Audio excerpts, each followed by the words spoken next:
Cricket Kashi Lord's ಮೈದಾನದಲ್ಲಿ ನಡೆದಂತ Bharat versus England ನಡುವಿನ 3ನೇ ಟೆಸ್ಟ್ ಫೈಟ್ ಅಕ್ಷರಶಃ ಡ್ರಾಮಾ. ಗೆಲ್ಲಬೇಕಿದ್ದ ಪಂದ್ಯವನ್ನ ಭಾರತ ಕೈಚೆಲ್ಲಿದ್ರೆ ಕೈಜಾರಿ ಹೋಗಿದ್ದ ಮ್ಯಾಚ್ನ ಆಂಗ್ಲರು ಗೆದ್ದು ಬೀಗಿದ್ದಾರೆ. ಬಾಲ್ ಟು ಬಾಲ್ ಥೇಟ್ ಸಿನಿಮಾ ಸ್ಟೈಲ್ನಲ್ಲಿ ನಡೆದ ಸ್ಲೆಡ್ಜಿಂಗ್ ಗೇಮ್ ಇದು.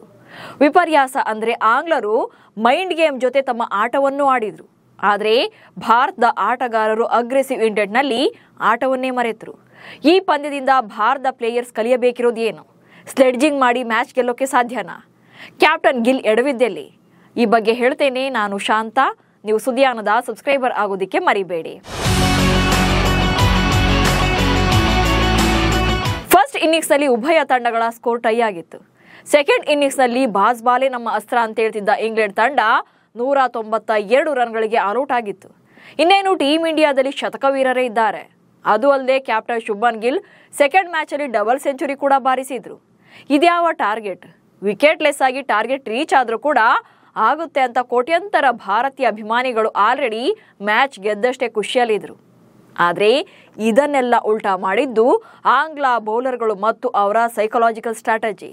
ಚಿಲ್ಲರೆ ಸ್ಕೋರ್ನ ಡಿಫೆನ್ಸ್ ಮಾಡಿಕೊಳ್ಳೋಕೆ ಮೈಂಡ್ ಗೇಮ್ ಅಸ್ತ್ರ ಬಳಸಿ ಸಕ್ಸಸ್ ಕೂಡ ಆದ್ರು.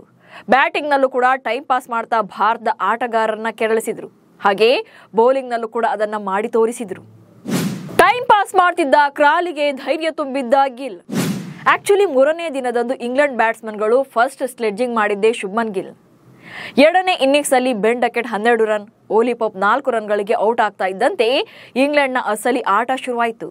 ಬುಮ್ರಾ ಬೌಲಿಂಗ್ ನಲ್ಲಿ ಜಾಕ್ ರಾಲಿ ಬೇಕಂತಲೇ ಟೈಮ್ ಪಾಸ್ ಮಾಡ್ತಾ ಇದ್ರು. ಈ ವೇಳೆ ಸಿಟ್ಟಾಗಿದ್ದಂತ ಶುಭ್ಮನ್ ಗಿಲ್ ಧೈರ್ಯದಿಂದ ಇರಿ, ಹಾಗೆ ಬ್ಯಾಟಿಂಗ್ ಕಂಟಿನ್ಯೂ ಮಾಡಿ ಅಂತ ಆಕ್ರೋಶವನ್ನೇ ವ್ಯಕ್ತಪಡಿಸಿದ್ರು. ಆಗ ಮೈದಾನದಲ್ಲಿ ಕೆಲ ಕಾಲ ಉದ್ವಿಗ್ನ ಸ್ಥಿತಿ ನಿರ್ಮಾಣವಾಗಿತ್ತು. ಇಲ್ಲಿಂದಲೇ ಮ್ಯಾಚ್ ಟರ್ನಿಂಗ್ ಪಾಯಿಂಟ್ ಕೂಡ ಶುರುವಾಯಿತು. ಡಕೆಟ್ ವಿಕೆಟ್, ಸಿರಾಜ್ ಅಗ್ರೆಷನ್ಗೆ ಬಿತ್ತು ದಂಡ. ಇನ್ನು ಮೊಹಮ್ಮದ್ ಸಿರಾಜ್ ಸೆಲೆಬ್ರೇಷನ್ ಕೂಡ ಸಾಕಷ್ಟು ಕಾಂಟ್ರವರ್ಸಿ ಆಯಿತು. 4ನೇ ದಿನ ಆತಿಥೇಯ ತಂಡದ ಆರಂಭಿಕ ಬ್ಯಾಟರ್ ಬೆನ್ ಡಕೆಟ್ ವಿಕೆಟ್ ಪಡೆದ ಸಿರಾಜ್ ಆಕ್ರಮಣಕಾರಿಯಾಗಿ ಸೆಲೆಬ್ರೇಟ್ ಮಾಡಿದ್ರು. 12 ರನ್ಗಳಿಗೆ ಔಟ್ ಮಾಡಿದ ಬಳಿಕ ಸಿರಾಜ್ ಫಾಲೋ ಥ್ರೂನಲ್ಲಿ ಬ್ಯಾಟ್ಸ್ಮನ್ಗೆ ಮುಖಾಮುಖಿಯಾಗಿ ಸಂಭ್ರಮಾಚರಣೆ ಮಾಡಿದ್ರು. ಡಿಎಸ್ಪಿ ಸಿರಾಜ್ ಅಗ್ರೆಷನ್ ಸಾಕಷ್ಟು ವಿವಾದಕ್ಕೂ ಕೂಡ ಕಾರಣ ಆಗಿತ್ತು.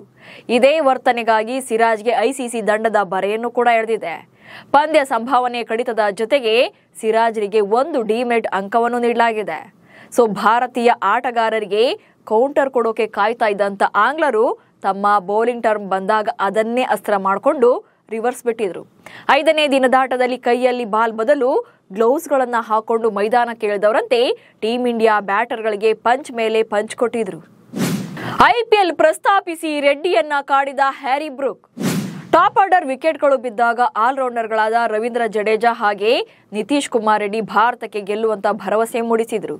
ಇಬ್ಬರ ಪಾರ್ಟ್ನರ್ಶಿಪ್ ಬಿಲ್ಡ್ ಆಗ್ತಾ ಹೋಗ್ತಾ ಇತ್ತು. ಈ ವೇಳೆ ಈ ಜೊತೆಯಾಟವನ್ನ ಬ್ರೇಕ್ ಮಾಡೋಕೆ ಹ್ಯಾರಿ ಬ್ರೂಕ್ ಮೈಂಡ್ ಗೇಮ್ ಶುರು ಮಾಡಿದ್ದು. ಅದು ಕೂಡ ರೆಡ್ಡಿಗೆ ಐಪಿಎಲ್ನಲ್ಲಿ ಎಸ್ಆರ್ಎಚ್ ಟೀಮ್ನಲ್ಲಿ ಜೊತೆಯಲ್ಲೇ ಆಡಿದ ದಿನಗಳನ್ನ ನೆನಪು ಮಾಡಿದ್ರು. ನಾವಿಬ್ರು ಸನ್ರೈಸರ್ಸ್ ಹೈದರಾಬಾದ್ನಲ್ಲಿ ಇದ್ದಾಗ ನೀವು ಅಲ್ಲಿ ಏನನ್ನು ಕೂಡ ಹೇಳೋಕೆ ಆಗ್ಲಿಲ್ಲ ಅನ್ನೋದು ನನಗೆ ಗೊತ್ತಿದೆ. ಜಡ್ಡು ಎಲ್ಲಾ ರನ್ಗಳನ್ನ ಗಳಿಸಬೇಕು, ಇದು ಐಪಿಎಲ್ ಅಲ್ಲ ಅಂದಿದ್ರು. ಇಂಟ್ರೆಸ್ಟಿಂಗ್ ಅಂದ್ರೆ ಬ್ರೂಕ್ ಮತ್ತು ನಿತೀಶ್ ರೆಡ್ಡಿ ಸನ್ರೈಸರ್ಸ್ ಹೈದರಾಬಾದ್ನಲ್ಲಿ ಸಹ ಆಟಗಾರರಾಗಿದ್ರು.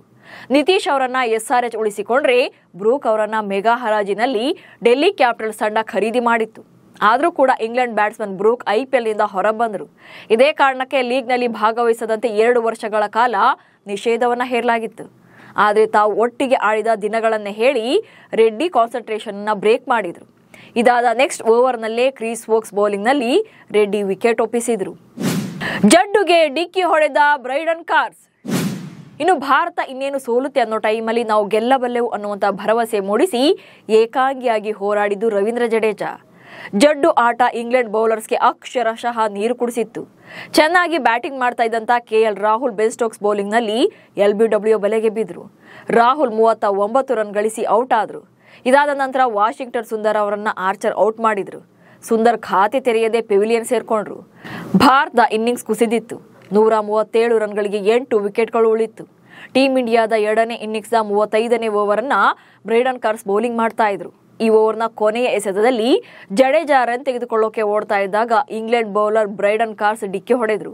ಈ ಡಿಕ್ಕಿಯ ನಂತರ ಇಬ್ಬರು ಆಟಗಾರರ ನಡುವೆ ವಾಗ್ವಾದ ಕೂಡ ನಡೀತು. ಜಡ್ಡು ಕೂಲ್ ಆಗಿ ಹೇಳ್ತಾ ಇದ್ರು ಕೂಡ ಕಾರ್ಸ್ ಓವರ್ ಆಗಿ ರಿಯಾಕ್ಟ್ ಮಾಡ್ತಾ ಇದ್ರು. ಆ ಬಳಿಕ ತಂಡದ ಇತರೆ ಸಹ ಆಟಗಾರರು ಬಂದು ಪರಿಸ್ಥಿತಿಯನ್ನ ತಿಳಿಗೊಳಿಸಿದ್ರು. ಆಕಾಶ್ದೀಪ್ ಮತ್ತು ಕಾರ್ಸ್ ನಡುವೆಯೂ ವಾಗ್ವಾದ. ಇನ್ನು ಇಡೀ ಪಂದ್ಯದ ಉದ್ದಕ್ಕೂ ಕೂಡ ಎರಡೂ ತಂಡಗಳ ನಡುವೆ ಸಾಕಷ್ಟು ಸಲ ಮಾತಿನ ಚಕಮಕಿ ಕಂಡುಬಂತು. ಹಲವು ಬಾರಿ ಆಟಗಾರರ ನಡುವೆ ವಾಗ್ವಾದ ಕೂಡ ನಡೆಯಿತು. 4ನೇ ದಿನದ ಅಂತ್ಯದಲ್ಲಿ ಬ್ರೈಡನ್ ಕಾರ್ಸ್ ಮತ್ತು ಆಕಾಶ್ದೀಪ್ ನಡುವೆ ಕೂಡ ವಾಗ್ವಾದ ನಡೆದಿತ್ತು. ಆ ಟೈಮಲ್ಲಿ ಬ್ಯಾಟಿಂಗ್ ಮಾಡ್ತಾ ಇದ್ದ ಆಕಾಶ್ದೀಪ್ಗೆ ಬ್ರೈಡನ್ ಕಾರ್ಸ್ ಏನೋ ಹೇಳ್ತಾ ಇರೋದು ಕಂಡು ಬಂದಿತ್ತು. ಅದಕ್ಕೆ ಆಕಾಶ್ದೀಪ್ ಕೂಡ ಏನೋ ಸಲಹೆ ಮಾಡಿದ್ರು. ಹೀಗೆ ಸಾಕಷ್ಟು ಸನ್ನಿವೇಶಗಳಲ್ಲಿ ಉಭಯ ತಂಡಗಳ ಆಟಗಾರರು ಕೂಡ ಉದ್ವಿಗ್ನ ಸ್ಥಿತಿಯನ್ನ ನಿರ್ಮಾಣವಾಗುವಂತೆ ಮಾಡಿದ್ರು. ಕಣ್ಣೀರಿಟ್ಟ ಸಿರಾಜ್ಗೆ ಇಂಗ್ಲೆಂಡ್ ಆಟಗಾರರ ಸಮಾಧಾನ. ಕ್ರಿಕೆಟ್ನಲ್ಲಿ ಎಲ್ಲಾ ಥರದ ಎಮೋಷನ್ಸ್ ಇರುತ್ತೆ ಅನ್ನೋದಕ್ಕೆ ಮೊಹಮ್ಮದ್ ಸಿರಾಜ್ ವಿಕೆಟ್ ಉರುಳಿದಾಗ ನಡೆದ ಘಟನೆಯೇ ಸಾಕ್ಷಿ.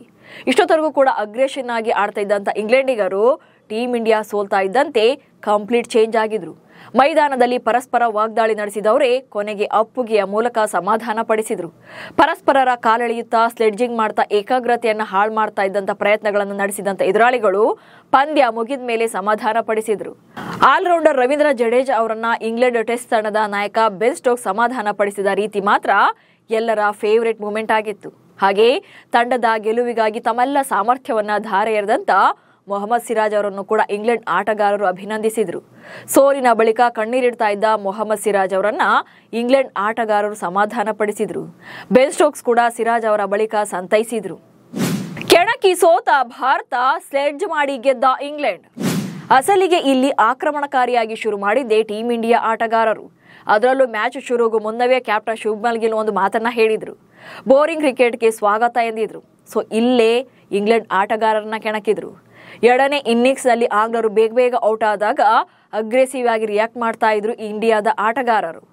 ಆದ್ರೆ ಅದನ್ನ ತಮ್ಮ ಬ್ಯಾಟಿಂಗ್ ನಲ್ಲಿ ತೋರಿಸಲಿಲ್ಲ ಅಷ್ಟೇ. ಈಗ ವಿರಾಟ್ ಕೊಹ್ಲಿ ಅವರನ್ನು ಯಾಕೆ ಕ್ರಿಕೆಟ್ ಜಗತ್ತು ಅಷ್ಟೊಂದು ಇಷ್ಟಪಡುತ್ತೆ ಅಂದ್ರೆ ವಿರಾಟ್ ಅವರು ಆಟಕ್ಕೂ ಸೈ, ಆಕ್ರಮಣಶೀಲತೆಗೂ ಸೈ. ಕೊಹ್ಲಿ ಎದುರಾಳಿಗಳನ್ನ ಕೆಣಕಿದ್ರು ಕೂಡ ಜೊತೆಗೆ ಅದನ್ನ ಬ್ಯಾಟ್ ನಲ್ಲೂ ಮಾಡಿ ತೋರಿಸ್ತಾ ಇದ್ರು. ಆದ್ರೆ ಕೆಣಕಿದವರಿಗೆ ಬ್ಯಾಟಿಂಗ್ ನಲ್ಲೇ ಬಾರಿಸಿ ಆ ನಂತರ ತಮ್ಮ ಸಿಟ್ಟನ್ನ ತೋರಿಸ್ತಾ ಇದ್ರು, ಸೆಲೆಬ್ರೇಟ್ ಮಾಡ್ತಾ ಇದ್ರು. ಈ ಟೈಮಲ್ಲಿ ಎದುರಾಳಿಗಳಿಗೆ ಸೈಲೆಂಟ್ ಆಗದೆ ಬೇರೆ ವಿಧಿನೇ ಇರಲಿಲ್ಲ.